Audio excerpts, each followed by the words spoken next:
My boyfriend tried to sell me off to pay his debt, except the mafia don he picked was my brother, and that idiot had no idea just how protective my brother was, or how brutal he could be to anyone who dared hurt his family. Whatever was in the car knocked me out the moment I got in. Time passed. I could feel that much, but my body stayed limp, weak. Eventually, I felt my mind clawing its way back. Not fully, but enough to hear. Miles was on the phone. First call, he was yelling at someone for pushing him to repay a debt. Then the second call, it was a call to his mother, telling her he wouldn't be making it to Christmas dinner. The third call was different. Miles's tone dropped, soft and submissive. Sir, I know it was generous of you to let me leave and try to gather the money I owe the casino, but I still couldn't come up with everything. So, like you said, I brought my girlfriend tonight. Maybe we can try that thing you mentioned, handing her over to your Don. He hesitated. I'm willing to do whatever it takes to clear my debt. A pause. Of course, I'll make sure she behaves. I'll tell her it's an honor to be chosen by you. I know how much grace you've shown me by giving me this chance. See you soon. Panic crawled under my skin. I tried to move, to sit up, but I didn't have the strength to lift even an inch.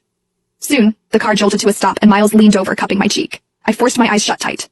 Eva, you looked so stunning tonight. I knew you wore that dress because I said I was taking you home to meet my family. He lowered his voice. You know my tuition debt's a mess. I thought maybe I could hit a lucky streak at the casino. I never meant to lose everything. But now I owe money to a thug who threatened to kill me and my family. But luckily, he said you're just his boss's type. I owe him 20 grand, Eva. I can't let him go after me and my mom. His voice dropped, almost guilty. Don't blame me, Eva. Blame yourself for being too damn pretty. Just one night. Mr. Snake said it's only for one night. Then I'll come get you. I swear. I'll take care of you for the rest of your life. I'll take you to meet my mom. I'll marry you. Please, Eva. Don't hate me. He sighed, like the weight of it was crushing him. And most importantly, when we get to that casino, don't fight back, please. Things will only get worse if you do. I managed to twitch my fingers. They brushed against the hem of the dress I was wearing tonight. Miles was right. I'd put it on just because he finally invited me to spend Christmas with his family.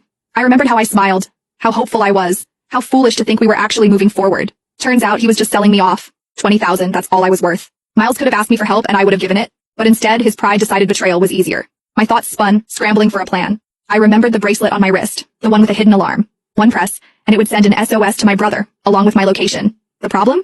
I was still too weak to move. So I decided to wait for now, gathering what little strength I had left. Whoever this boss Miles was trying to hand me off to, if I had the chance to mention my brother, they wouldn't dare touch me. And if that didn't work, I still had the bracelet. A few minutes later, the door opened beside me. Rough hands pulled me out of the car. I brought her, just like you asked, Miles said, his voice trembling with fake pride. A rough voice answered, laced with amusement. I gotta admit, even in my line of work, I didn't think you'd actually sell your girlfriend, but... A hand grabbed my chin, tilting my face up. You were right, she's very pretty. Not just pretty, Miles added quickly, eager, pathetic. The prettiest. She was even voted best looking in our class, but too proud. Always had her nose in the air. Took me nearly a year to win her over. And you're willing to hand her over to me? The man sneered. I cared about her, Miles said with a sickening laugh, joining Snake's. Just not as much as I care about myself. Besides, look at that body, and her fingers. She's a pianist. Real flexible too. If you catch my drift, she'll make your Don more than happy. The men around us laughed, crude and revolting. If our Don is pleased, your debt's cleared, the man said coldly.